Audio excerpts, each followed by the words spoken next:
HOA Karen slapped my disabled daughter in court, didn't know her mom works for the CIA.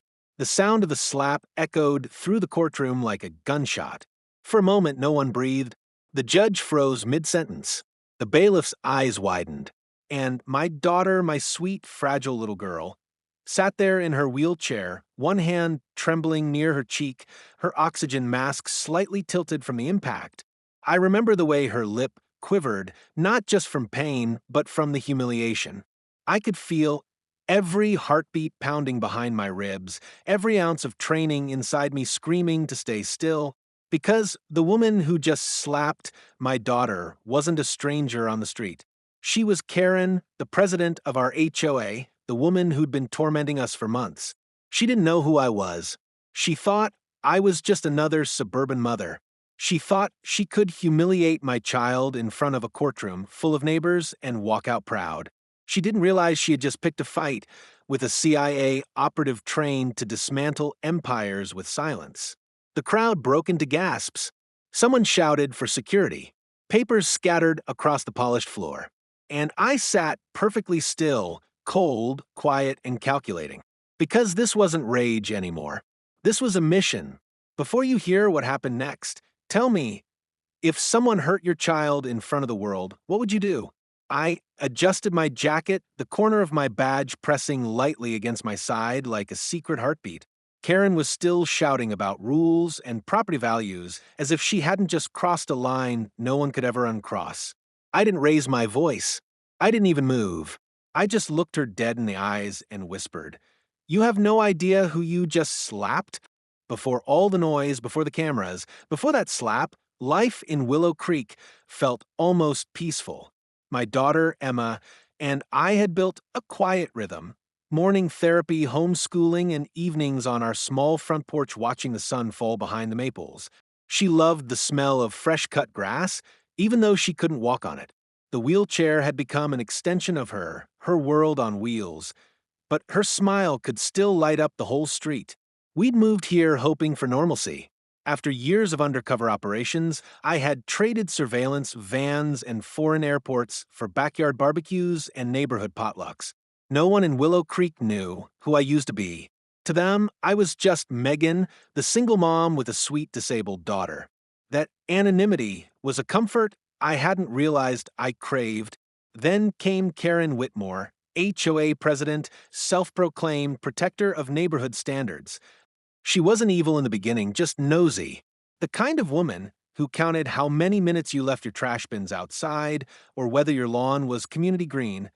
But over time, her tone shifted from polite reminders to warnings. She said my van lowered curb appeal. She questioned Emma's therapy dog permit. And when she discovered the oxygen compressor near our porch, she filed a noise complaint. At first, I brushed it off.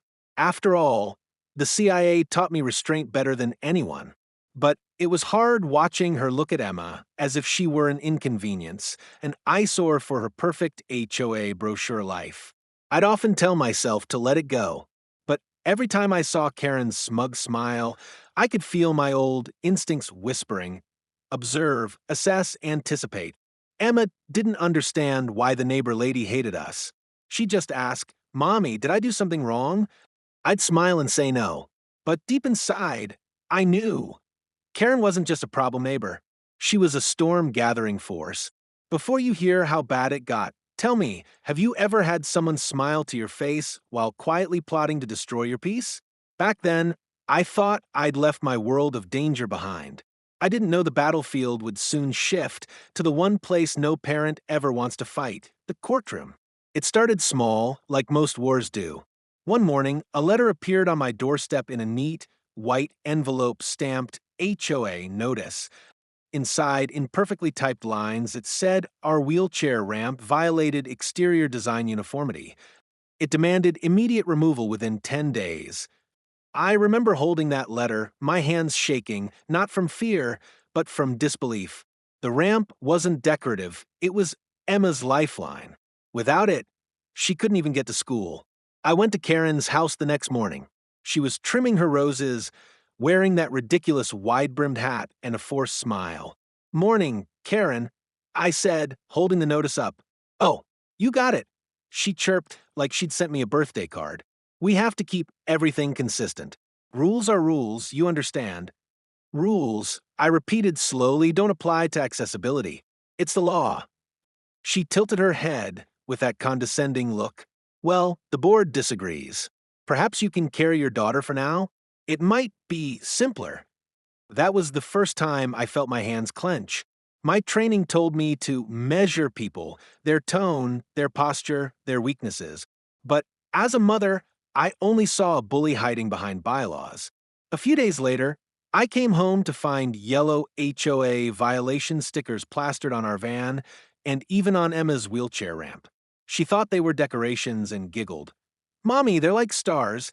I didn't have the heart to tell her what they meant. Then the whispers began. Parents stopped letting their kids play near our yard. At the next HOA meeting, I heard Karen say, "We all love Megan, but rules must be fair for everyone." Fair. That word rang like poison. Fair meant isolating a little girl because her wheelchair didn't fit the aesthetic. That night, I stood at my kitchen window, watching her house across the street. The lights in her office flickered as she typed away, probably drafting her next complaint. She didn't know I'd seen her reflection in a window earlier that week. Watching us too, I began documenting everything. Photos, dates, recordings. My instincts were returning like a soldier who'd never truly retired. Before you hear what came next, tell me, what would you do if someone decided your disabled child was a violation? Because Karen's campaign didn't stop at letters and stickers. No, that was just her opening move. The real strike, public humiliation, was waiting around the corner. And when it came, it would push me to the edge of every ounce of restraint I had left. By the end of spring, Karen had turned our quiet neighborhood into a stage, and we were the villains of her script. Every HOA meeting became a spectacle, with Karen waving printed evidence of our supposed violations like a prosecutor presenting exhibits. "The noise from the oxygen machine disrupts the peace," she said once, voice dripping with false concern. We've received multiple complaints. Multiple? It was just her. Everyone knew it, but no one dared challenge her. Karen wasn't just the HOA president, she was the self-crowned queen of conformity. She controlled gossip like oxygen, and in Willow Creek, people needed it to breathe. One afternoon, Emma and I came home from therapy to find the wheelchair ramp spray painted with the words, "Not HOA, approved." My stomach dropped. The security camera above the garage caught nothing but shadows. Emma started crying softly, asking, "Mommy, why do they hate me?" I didn't answer. Instead, I hugged her and promised, "They'll stop. I'll make sure of it." The next morning, Karen smiled across her driveway, coffee mug in hand, as if she hadn't vandalized the child's ramp. I saw it then, the flicker of power in her eyes. This wasn't about property rules. It was about dominance. Her behavior grew bolder. She filed noise complaints, sent HOA board members to inspect our yard, and once called animal control on Emma's therapy dog, saying it barked too patriotically. I started noticing people watching us, neighbors who used to wave now pretending not to see. The isolation was strategic. She wanted us alone, defenseless, and compliant, but she underestimated who she was dealing with. At night, I sat in my dim kitchen, laptop open, gathering every recorded insult, every written violation. My CIA habits had returned. Files, timestamps, backup drives. I knew one thing: people like Karen eventually exposed themselves. All I had to do was be patient. Still, patience didn't stop the nightmares. Emma began waking up screaming. Terrified Karen would take her dog again. It wasn't fear anymore, it was trauma. Before you hear what happened next, tell me, have you ever watched a bully grow stronger because everyone around them stayed silent? The HOA meetings turned uglier. Karen accused me of threatening behavior. She said I was unstable. She even mocked Emma's wheelchair during a community picnic, whispering loud enough for others to hear. That was the moment I realized this wasn't just harassment anymore. This was war. And in war, I don't lose. It happened the day of the summer HOA barbecue, a day that was supposed to be about laughter, sunshine, and grilled corn on paper plates, but in Willow Creek, it turned into a public execution of my patience. Karen had turned the event into a stage again. Bright yellow banners with HOA Pride Day flapped above rows of tables. Families chatted in small clusters, avoiding my gaze. Emma wanted to come. She'd spent all morning picking a pink bow for her hair. I told myself she needed to see normal life again. Maybe things were calming down. But the moment we arrived, I saw Karen smirk from across the lawn. She stood with a microphone, wearing her HOA badge like a crown. "Oh, look who decided to join us," she said loudly enough for everyone to turn. "How's the noise violation doing?" Laughter rippled through the crowd. Forced, awkward, complicit. Emma's hand tightened around mine. I kept my voice calm. "We're here for the barbecue, not your circus." Karen's tone sharpened. "Then maybe park your van somewhere it doesn't ruin the pictures." I froze. The camera flashes around us felt like bullets. Emma lowered her head, trying to disappear. That's when Karen leaned forward and whispered, "You people don't belong in neighborhoods like this." Something inside me broke. Not as an agent, but as a mother. I stepped closer. So close she could hear the quiet in my voice. "Careful, Karen. You're mistaking kindness for weakness." She blinked, surprised. For a second, she looked unsure. Then, like all bullies, she doubled down. "Are you threatening me?" she barked, loud enough for others to hear. I didn't reply.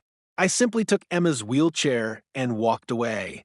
Slowly, deliberately, because I knew what came next wouldn't be public. It would be precise. That night, I sat by my desk, lights off, screen glowing faint blue. The file labeled HOA records. Internal blinked open on my laptop. What Karen didn't know was that her fake invoices, her bribes from contractors, and her personal misuse of HOA funds were all recorded by me. Before you hear what happened next, tell me, have you ever held back your rage only to let your logic plan revenge for you? Karen had crossed the line with my child. But now, I had something she didn't. The truth. And I was about to weaponize it. The night after the HOA barbecue, the world around me changed tone. Every sound felt sharper, every movement deliberate. I was no longer just a mother defending her child. I was an operative back in the field. Only this time, my mission wasn't for the country. It was for Emma. I spent hours combing through Karen's digital footprint. Her HOA files weren't secured, typical arrogance. She'd left traces of self-payments, inflated budgets, and fake invoices from a maintenance company that didn't exist. And the signature at the bottom of every one of them? Hers. I didn't need to hack. I just observed, connected dots, and let her own greed become the snare. By midnight, I had everything saved, PDFs, photos, timestamps, evidence strong enough to destroy her little empire. But I wasn't ready to strike yet. No, people like Karen needed to be exposed under their own spotlight. A week later, I attended the next HOA meeting. The community room was packed, folding chairs scraping the floor. Karen strutted in, clipboard in hand, smug as ever. "Before we begin," she announced, "I'd like to address ongoing violations by Mrs. Megan Carter regarding noncompliant structures and unapproved medical equipment visible from the street." That was my cue. I stood slowly. "Actually, before you begin, Karen, I think the board deserves to see where their money's been going."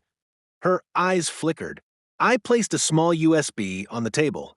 "It's all here, your fake invoices, your checks to yourself, your shell company, and your brother's name." Gasps rippled across the room. Karen's confidence cracked, her face tightening. "This is absurd," she stammered. "Then you won't mind if we review it publicly," I replied, stepping closer. "Before you hear what happened next, tell me, if you had proof of your enemy's corruption, would you reveal it now or wait until they destroy themselves first?" Karen lunged for the USB, hand trembling, but one of the board members grabbed it first. He plugged it in. Within seconds, her crimes illuminated the projector like fireworks in the dark.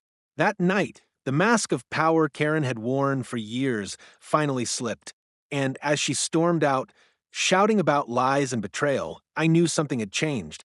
But what I didn't realize was that her humiliation wouldn't end the war. It would ignite something far worse. The morning of the court hearing felt heavy, like the air itself knew what was coming. I remember the sterile smell of varnished benches, the sharp echo of heels on marble, and the hush that fell as people filed into the courtroom. It was supposed to be a civil case, Karen suing me for defamation of character after her own corruption was exposed. But everyone in Willow Creek knew this wasn't about law. It was about revenge. Emma insisted on coming. She wanted to see the mean lady apologize. Her optimism broke my heart. She wore her favorite blue dress, the one with tiny daisies, and held her stuffed bunny tight. I almost told her to stay home, but something in me said she needed to see the truth with her own eyes. Karen entered like a celebrity. Bright yellow blazer, chin up, confidence plastered across her face. She even waved at the reporters waiting near the back. I could see the fire still burning in her, the humiliation from being caught. When the judge called order, Karen stood to speak, papers in hand. Her voice trembled not from fear, but fury. She spread lies about me. She hacked my files, she shouted, pointing at me. She's a threat to this community. I stayed silent. My attorney whispered, let her talk. She's burying herself. Then it happened. Emma coughed softly, the oxygen mask fogging up. Karen turned sharply, eyes narrowing. And that, she sneered, is exactly what I mean: noise, disruption, pity shows. That machine doesn't belong in public spaces. The room fell silent. Before anyone could react, Karen stepped forward, fast, reckless, and slapped Emma across the face. The sound cracked like thunder.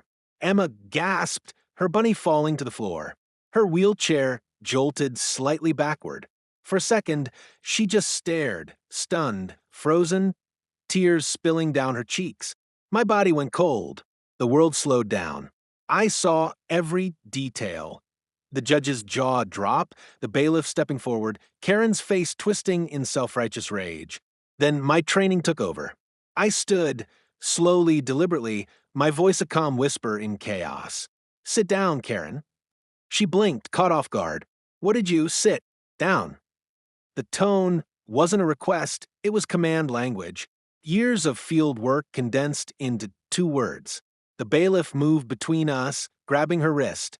The courtroom erupted, reporters shouting, cameras flashing, the judge banging the gavel. Emma was crying now, sobbing, Mommy, why did she hit me?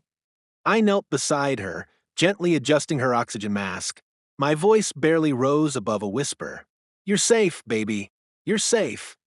Then I looked up at Karen, who was still shouting. She provoked me. She's manipulating everyone. My attorney tried to calm me, but I was already pulling a thin black wallet from my pocket. I flipped it open, the CIA emblem gleaming under fluorescent light. Karen froze. The crowd hushed. You just assaulted a federal officer's child, I said quietly. In open court. Congratulations. Before you hear what happened next, tell me, if someone struck your child in front of the world, would you show mercy? Security escorted her out, screaming, makeup streaking down her face. The judge ordered an immediate recess. Emma clung to me, trembling, and as I held her, I realized this wasn't just about revenge anymore. It was about exposure, about showing the world what people like Karen truly were when no one stopped them. That slap wasn't just an assault. It was a declaration of war. And this time, I wasn't hiding behind any badge. The courtroom emptied in a chaos of whispers and flashing cameras.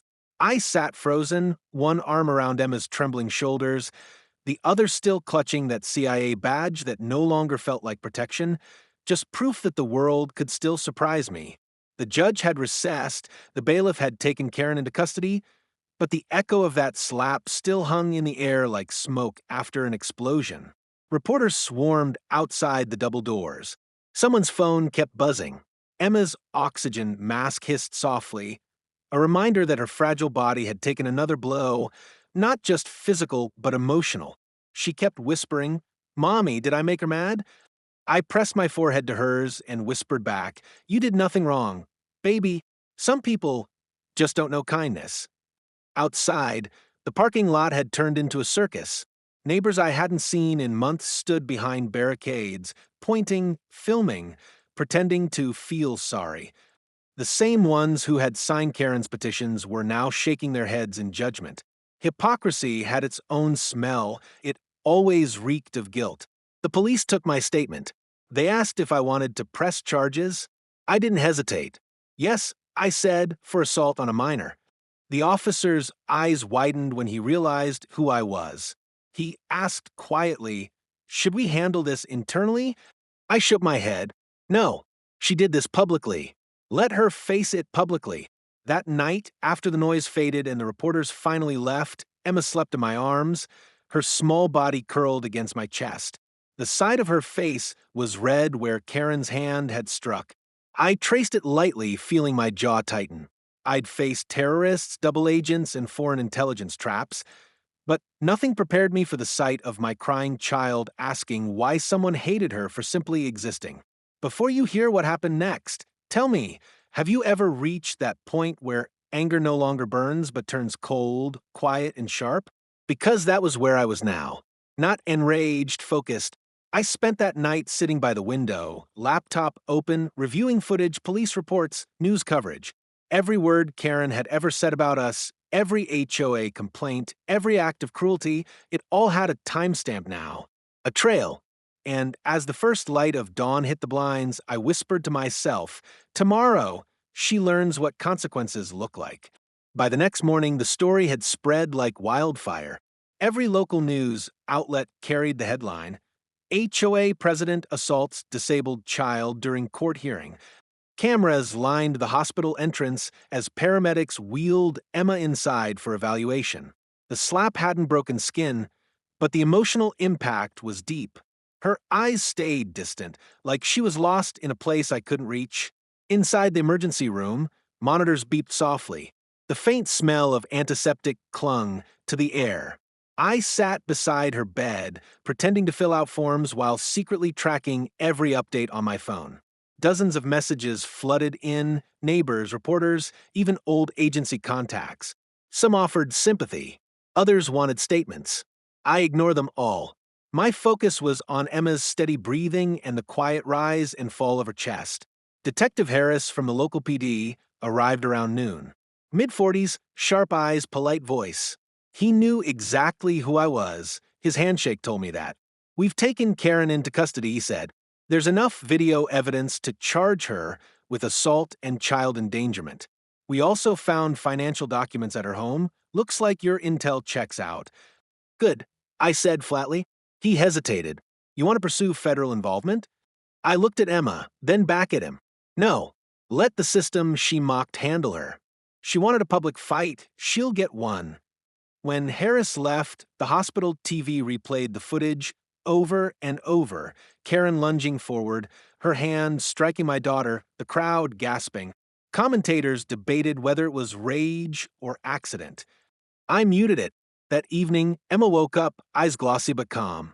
"Mommy, is she going to jail?" "Yes," I whispered. "And she's not coming back here again." Before you hear what happened next, tell me, have you ever seen someone who thought they were untouchable finally face justice? Outside, reporters waited like vultures, but I stayed put. For the first time in months, I wasn't thinking like an agent or a mother under attack. I was just human, tired, protective, done pretending. By nightfall, I got the call. Karen had posted bail. She was out and furious. I looked down at Emma sleeping and made myself a silent promise. The next time Karen and I met, it wouldn't be in a hospital. It would be in court. And this time, I'd make sure the entire country watched her fall. The second day in court felt like stepping into a living photograph. White marble, murmurs like distant rain, and the metallic scent of anticipation hanging in the air as cameras focused like 100 unblinking eyes. I sat with Emma at my side, her fingers curled tight around my hand, and watched Karen stride in with that same false composure, the yellow trim of her blazer catching the overhead light like a badge of entitlement. But this time the room was different, filled not with her. Loyal echo chamber, but with reporters, legal teams, and ordinary neighbors who could finally see the whole story. The judge called the session to order and the prosecution began calm, precise, laying out the video frame by frame while a hush fell so complete I could hear the soft mechanical hiss of Emma's oxygen tube, a tiny rhythm that steadied me. They replayed Karen's movements in slow motion. The shove of a shoulder, the hand cut through air, the moment a child's world tilted, each replay. Like an indictment written in sound and light, my attorney stood and presented the financial files I had uncovered, showing the graft and the petty cruelties woven into her reign, and I watched faces in the crowd shift from sympathetic confusion to cold realization as receipts and emails tiled across the projector like falling tiles. At one point, Karen's lawyer rose, his voice sharp, trying to paint my actions as provocation, but then Detective Harris took the stand and laid out interviews, timestamps, and witness statements. Neighbors who had once been silent now testified about the stickers on the ramp, the whispered jokes.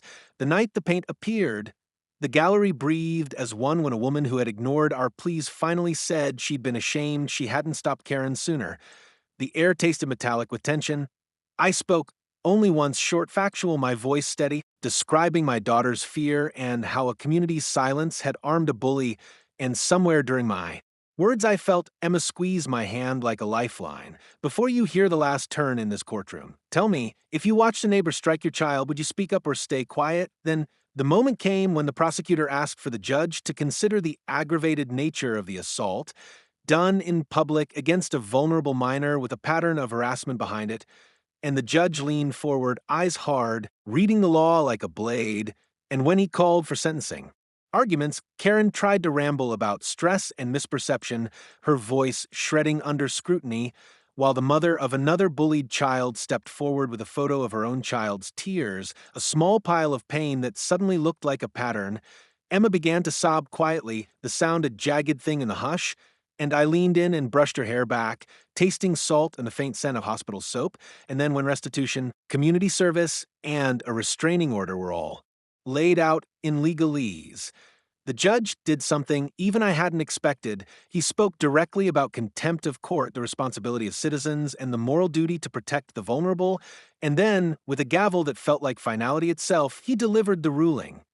Karen was found guilty on multiple counts: assault, child endangerment, and coercion through HOA abuse, and the courtroom erupted into a noise that was part release, part reckoning.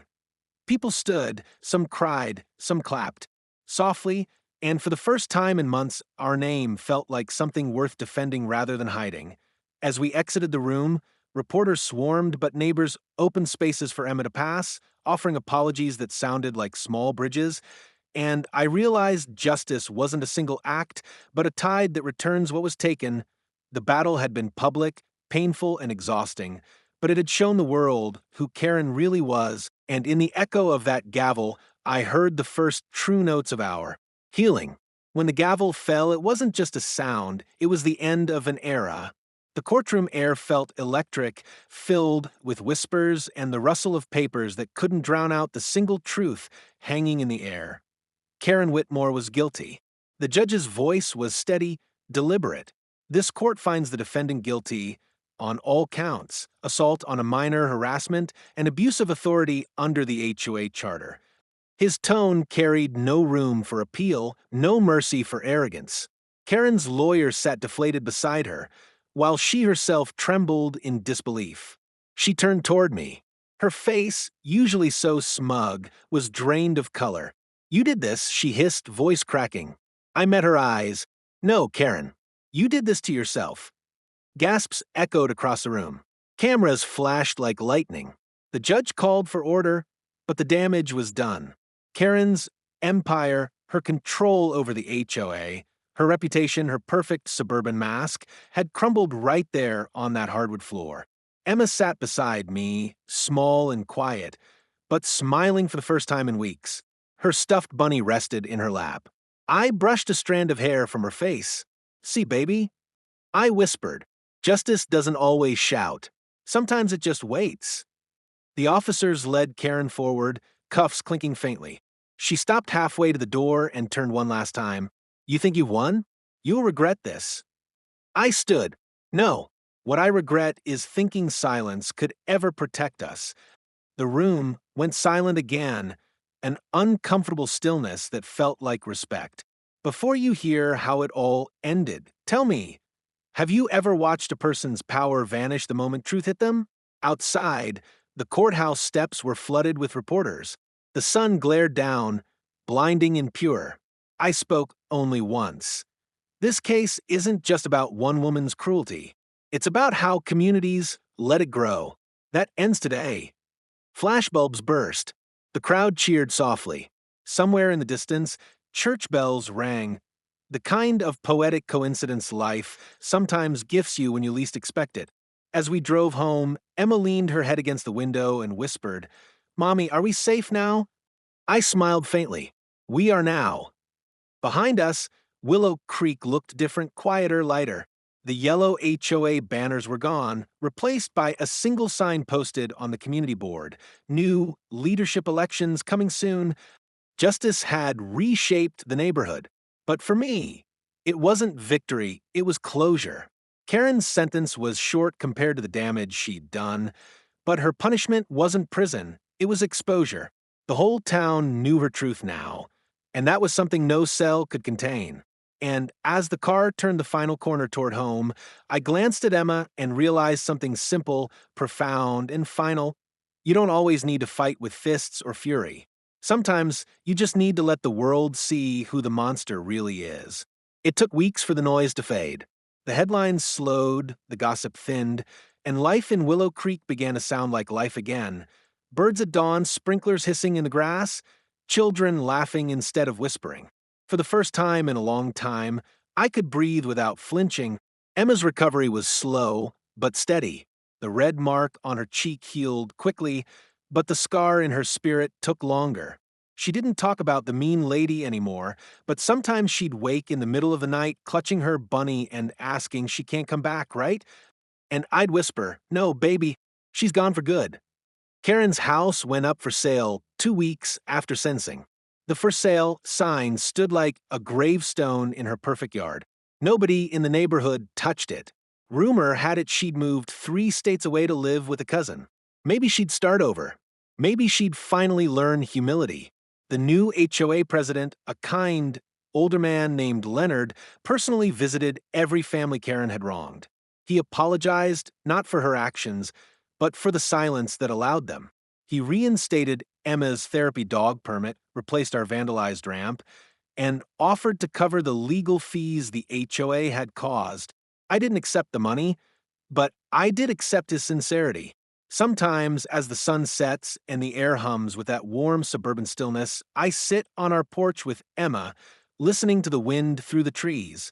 She asks me if I'll ever go back to the secret job. I smile and shake my head. No, I tell her, this is my mission now, making sure you grow up in a world where people like her don't win. Before you leave this story, tell me, have you ever seen justice finally bring peace instead of revenge?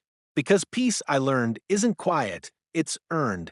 One evening, as we rolled down the freshly painted sidewalk to the park, Emma looked up at me and said softly, "Mommy, we won, didn't we?"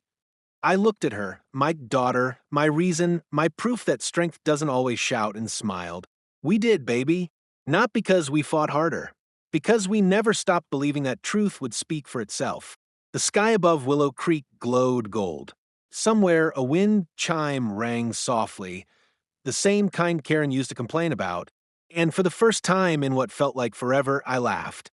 Because sometimes justice doesn't just restore order, it restores faith.